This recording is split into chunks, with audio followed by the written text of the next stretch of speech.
नमस्कार दोस्तों, आपका एक बार फिर हरगोला सर सर्दी ट्यूटोरियल मेरे YouTube चैनल में स्वागत है। दोस्तों, आज हम भारत में शिक्षा के विकास पर चर्चा करने जा रहे हैं। तो शिक्षा का विकास यानी स्वतंत्रता से पूर्व क्या हुआ, कैसे हुआ और स्वतंत्रता के बाद कैसे हुआ, क्या हुआ, ये हम आज चर्चा करेंगे। तो सबसे पहले हम चार्टर अधिनियम 1913 को लेते हैं। तो चार्टर अधिनियम 1913 के अनुसार सबसे पहले तो ये जानिए कि भारत में जो मिशनरीज थी उनको आने की आज्ञा दी गई, यानी चार्टर अधिनियम 1913 के अंतर्गत ही जो भारत में मिशनरीज आई उनका काम क्या था, धर्म के प्रचार करने की उनको छूट दी गई और शिक्षा व्यवस्था को दुरुस्त करने के लिए भी, मतलब शिक्षा व्यवस्था अंग्रेजी जो भी था उसको भी वो लोग चलाएंगे, ऐसा कुछ उनको उनके लिए ये व्यवस्था की गई थी। ठीक है। दूसरी बात, जो 1813 का जो एक्ट था वो एक्ट क्या कहता था, देखिए, शिक्षा पर 1 लाख रुपए की जो राशि है उसको खर्च करने की व्यवस्था है, यानी 1 लाख रुपए की राशि किस बात पर खर्च की जाएगी। ठीक है। तो पैसा खर्च करना है, सबसे पहली बात किसमें खर्च करना है कि साहित्यिक पुनरुद्धार और वैज्ञानिक ज्ञान के प्रवर्धन में पैसा खर्च करना है। तो यहाँ पर क्या होता है कि 1 लाख रुपए को खर्च करने को लेकर के कंट्रोवर्सी हो जाती है, यानी विवाद उत्पन्न हो जाता है। ठीक है। यानी इसको प्राच्य और आधुनिक विवाद के नाम से भी हम जान सकते हैं, यानी प्राच्य विवाद हो गया और आधुनिक शिक्षा दोनों के बीच कंट्रोवर्सी हो जाती है। ठीक है।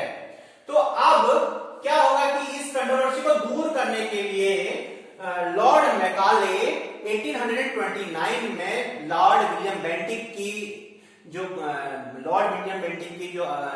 उनकी जो सभा थी, या उनका ये मान लेंगे कि उनकी जो उनका मंत्रिमंडल था मैकाले विलियम बेंटिक का, ठीक है, उसमें जो ये मैकाले थे वो लॉ मेंबर बन के आए थे। ठीक है। तो लॉर्ड मैकाले को ये काम सौंपा गया, ठीक है, इस बात में समीक्षा करने के लिए, क्योंकि 1813 के 20 साल बाद ये समीक्षा करने का काम मिलना था। तो किसी को तो मिलना था, तो लॉ मेंबर बन गए, मैकाले आए थे, तो मैकाले को ये मिल गया ये काम। ठीक है। तो मैकाले ने क्या किया, मैकाले ने 1835 में एक स्मरण पत्र निकाला जिसको हम मैकाले मिनट के नाम से भी उसको जाना जाता है। अब इस मैकाले स्मरण पत्र में जो था, इसका उद्देश्य था कि अंग्रेजी शिक्षा के माध्यम से जो मैकाले था एक ऐसे वर्ग को प्रिजर्व करना चाहता था, यानी ऐसे वर्ग को लाना चाहता था जो रंग अथवा खून से तो भारतीय होगा किंतु रुचि, विचार और नैतिकता व बुद्धि से अंग्रेज होगा। एक प्रकार से वो काला अंग्रेज बनाना चाहता था, यानी एक जो है ब्लैक को अंग्रेज के रूप में वो लाना चाहता था अंग्रेजी शिक्षा के द्वारा। ठीक है। तो ये जो है, और दूसरी बात हम आपको यहाँ पे बता दें कि जो मैकाले था वह डाउनवर्ड फिल्ट्रेशन मेथड से शिक्षा देना चाहता था। मैकाले का कहना था कि उच्च वर्ग को शिक्षित कर दिया जाए तो निम्न वर्ग में शिक्षा का फैलाव हो जाएगा, यानी शिक्षा छन छन करके ज्ञान जो है निम्न वर्ग में पहुंच जाएगा। डाउनवर्ड फिल्ट्रेशन का मतलब हमने आपको क्या बताया, इसको अधोमुखी निस्यंदन भी कहते हैं। तो यानी ऊपर से उच्च वर्ग को शिक्षित कर देंगे तो उससे शिक्षा जो है निम्न वर्ग में छन छन के पहुंच जाएगी, ऐसा मैकाले का मानना था। मैकाले ने ऐसा कहा। अब 1835 के बाद देखिए दोस्तों, चार्ल्स वुड का डिस्पैच आता है 1854 में। बिल्कुल आपको ये याद रखना है, चार्ल्स वुड का डिस्पैच कब आया, 1854 में आया। तो इसको अंग्रेजी शिक्षा का महाधिकार या अंग्रेजी शिक्षा का मैग्ना कार्टा भी कहा जाता है। ठीक है। तो ये याद रखना है आपको कि चार्ल्स वुड का डिस्पैच 1884 में आया और इसको अंग्रेजी शिक्षा का मैग्ना कार्टा भी इसको कहा जाता है। अब इस चार्ल्स के वुड डिस्पैच में क्या हुआ, देखिए, दो बातें इसमें आप जान लीजिए कि इसके अनुसार कि 1858 में 3 विश्वविद्यालय यानी कलकत्ता, बंबई और मद्रास की स्थापना की गई, यानी 3 विश्वविद्यालय खोले गए बहुत चार्ल्स वुड के डिस्पैच के संस्तुति के बाद। और 1882 में देखिए पंजाब और लाहौर विश्वविद्यालय खोले गए। यहाँ पे भी आपको ध्यान रखना है, कलकत्ता, बंबई, मद्रास सबसे पहले 1858 में खोले गए और 1882 में पंजाब और लाहौर विश्वविद्यालय स्थापना हुई या लाहौर विश्वविद्यालय खोलेंगे। अगला देखिए, चार्ल्स वुड के बाद नंबर आता है हंटर शिक्षा आयोग। ये भी बहुत बार पूछा जाता है दोस्तों, और ये हंटर शिक्षा आयोग कब आया? 1882 में आया। ठीक है, 1882 और 83 हम इसको कहेंगे। वैसे आपके एग्जाम में जो एमसीक्यू के रूप में क्वेश्चन आएगा वो 1882 इसमें ऑप्शन आएगा, और 1882 भी आता है, 83 भी आता है, तो वहां पे आप 1882 को ही टिक कर दीजिएगा, आपका क्वेश्चन सही हो जाएगा। लॉर्ड रिपन ने वुड डिस्पैच के क्रियान्वयन की समीक्षा के लिए हंटर आयोग की नियुक्ति की। भाई वुड के डिस्पैच में या वुड के डिस्पैच के अनुसार जो शिक्षा व्यवस्था जारी रही उसमें जो कमियां थी या उसकी समीक्षा के लिए क्या किया? हंटर आयोग नियुक्त किया गया। देश में शिक्षा की प्रगति की समीक्षा के लिए यहाँ पे इसने क्या बोला? इसने बोला कि त्रिवार्षिक विवरण की तैयारी के निर्देश दिए। यहाँ पे इसने हंटर शिक्षा आयोग ने या हंटर कमीशन ने क्या बोला कि त्रिवार्षिक वितरण की तैयारी के यहाँ पे उसने निर्देश दिए। अगला नंबर आता है दोस्तों 1902 में रैले आयोग या रैले कमीशन के नाम से इसको हम जानते हैं। तो लॉर्ड कर्जन ने इस आयोग की नियुक्ति की। तो जानिए किसने इसको रैले आयोग की नियुक्ति किसने की? तो लॉर्ड कर्जन का नाम यहाँ पे आता है। अब इसका क्या काम था दोस्तों कि विश्वविद्यालय के कार्यों की समीक्षा करना इसका कार्य था, यानी जो विश्वविद्यालय शिक्षा है उसकी समीक्षा करना इसका मुख्य काम था। अगला आयोग देखिए, यह सैडलर आयोग। सैडलर आयोग 1917 टू 1990 इसका काल है, इसका समय है। ये इतने समय तक आयोग जो है अपने उसमें रहा। तो लॉर्ड चैम्सफोर्ड के समय में सैडलर आयोग की नियुक्ति हुई। तो किसके आयोग में उस समय लॉर्ड जो है चैम्सफोर्ड जो थे गवर्नर थे के समय में सैडलर आयोग की नियुक्ति हुई। ये याद रखना है आपको। इसका कार्य क्या था? इसका कार्य मुख्य कार्य था कलकत्ता विश्वविद्यालय की जो समस्याएं हैं उसको दूर करना, उन समस्याओं की जांच करना इसका मुख्य काम था। अगला आता है दोस्तों हर्टोग समिति 1929। हर्टोग समिति कब गठित की गई? 1929 में की गई। इसका काम था शिक्षा की गुणवत्ता की जांच करने के लिए यह समिति गठित की गई, ध्यान रखिएगा।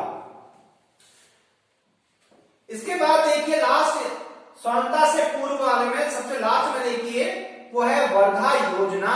वर्धा योजना 1937। अगर वर्धा योजना कहीं पे आए तो महात्मा गांधी को मत भूलना, ठीक है। वर्धा योजना महात्मा गांधी से संबंध है इसका, ठीक है।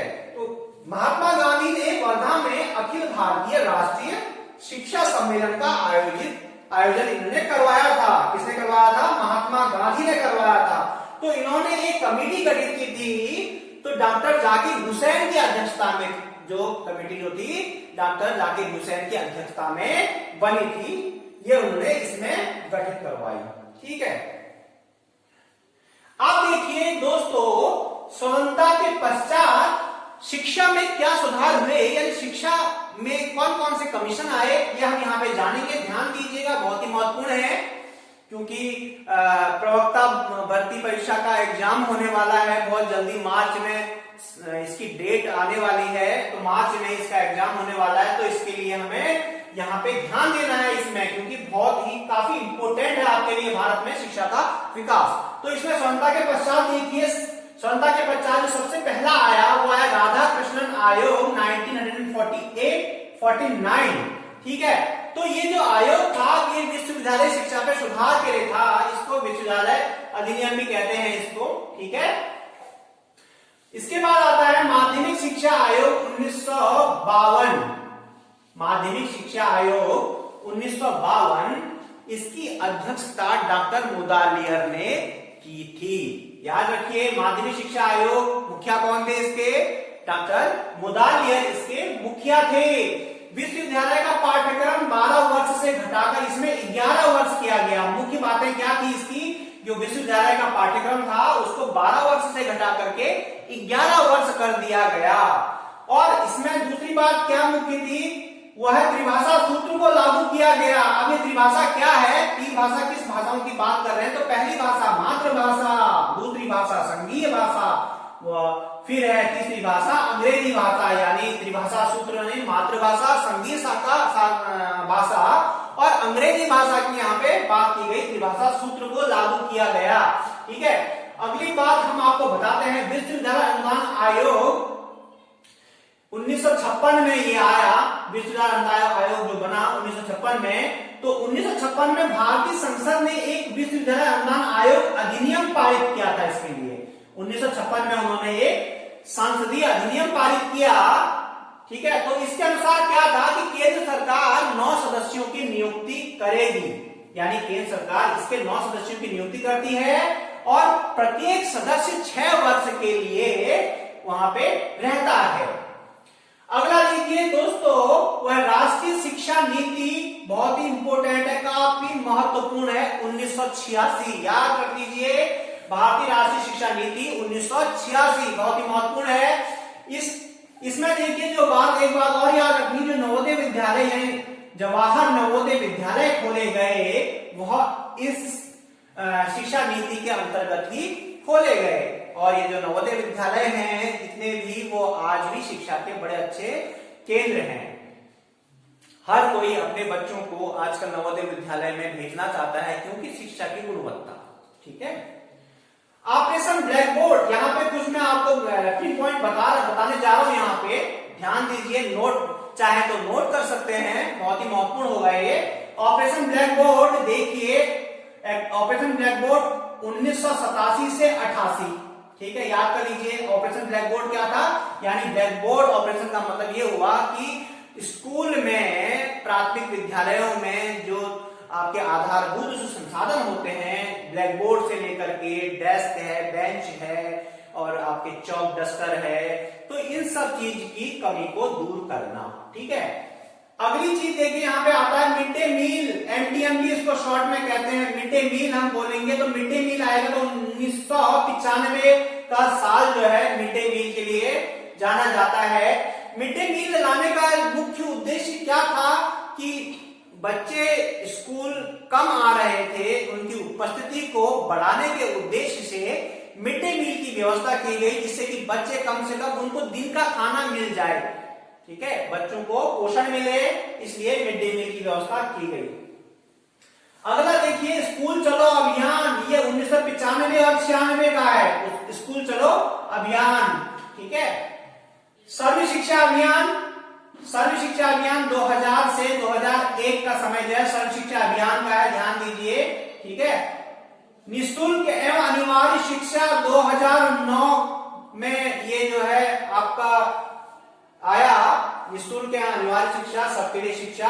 ठीक है, कस्तूरबा गांधी विद्यालय बालिका के लिए, यानी बालिका विद्यालय 2004 का वर्ष। ठीक है, याद रख लीजिएगा, कस्तूरबा गांधी बालिका विद्यालय 2004। ठीक है,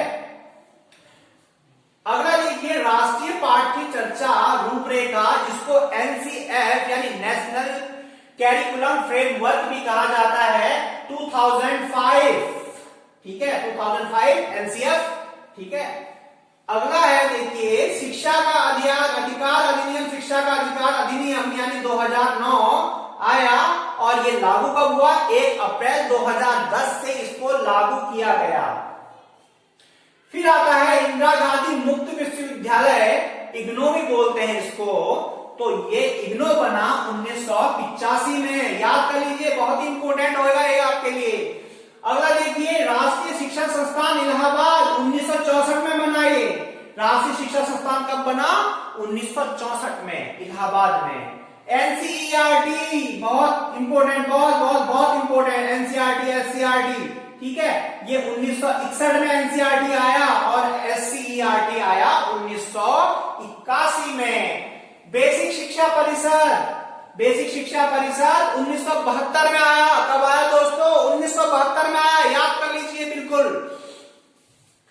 अब यहाँ पे जो मुख्य बात है, आपको एक ये काफी इंपॉर्टेंट है, आपके लिए जानना बहुत जरूरी है, जितने भी जो अध्यापक हैं उनके लिए बहुत जानना जरूरी है इस चीज को, कि 1985 में राजीव गांधी सरकार द्वारा शिक्षा मंत्रालय का नाम बदलकर, ये शिक्षा मंत्रालय का नाम राजीव गांधी जी की मंत्रिमंडल ने बदलाव का नाम बदलकर क्या रख दिया, मानव संसाधन विकास मंत्रालय रखा गया। यानी 1985 में राजीव गांधी सरकार द्वारा शिक्षा मंत्रालय का नाम बदलकर क्या रखा गया, मानव संसाधन विकास मंत्रालय, यानी एचआरडी मिनिस्ट्री हो गया। तो सबसे इस हिसाब से जो पहले मानव संसाधन विकास मंत्री थे वो पीवी नरसिम्हा राव जो है पहले आपके मानव संसाधन विकास मंत्री बने। यहाँ पे याद रखिए, पीवी नरसिम्हा राव पहले मानव संसाधन विकास मंत्री बने। अब देखिए दोस्तों, नई शिक्षा नीति 2020 यानी 2020 आजकल जो जिसपे मंथन चल रहा है और जिसको लागू करने की बात होगी और लागू हो जाएगा, ये लागू हो गया है, ठीक है। 2020 ये जो 2020 आया नई शिक्षा नीति, यह 2 समिति की रिपोर्ट पर बनी है। इसमें पहली जो समिति है वह TSR सुब्रमण्यम समिति और दूसरी समिति है के कस्तूरीरंगन समिति। यानी दोनों समिति की जो रिपोर्ट थी, इन दोनों समिति की जो रिपोर्ट थी, इस रिपोर्ट के अनुसार ही जो है 2020 का जो दस्तावेज था वह जारी हुआ, ठीक है। अब यहां पे देखिए 2020 में ही 2020 में ही क्या हुआ, मानव संसाधन विकास मंत्रालय का नाम फिर बदल दिया गया। अब मानव संसाधन विकास मंत्रालय का नाम बदल के फिर क्या रख दिया, वही शिक्षा मंत्रालय रख दिया गया जो पहले था, शिक्षा मंत्रालय इसको कर दिया गया। तो इस प्रकार से शिक्षा मंत्री बने हमारे, इसके बाद वह बने डॉक्टर रमेश पोखरियाल निशंक। तो इस प्रकार से दोस्तों भारत में जो शिक्षा का विकास हुआ, इस पर आपको आई थिंक पर्याप्त जानकारी आपको मिल चुकी है। तो दोस्तों मेरे वीडियो अगर आपको पसंद आया तो लाइक कीजिए, कमेंट कीजिए और शेयर कीजिए अपने दोस्तों में। यदि अभी तक आपने मेरे चैनल को सब्सक्राइब नहीं किया है तो सब्सक्राइब कीजिए और हाँ, बेल आइकन को दबाना ना भूलें, क्योंकि आपको मेरी वीडियो टाइम से मिल जाया करेंगे। धन्यवाद।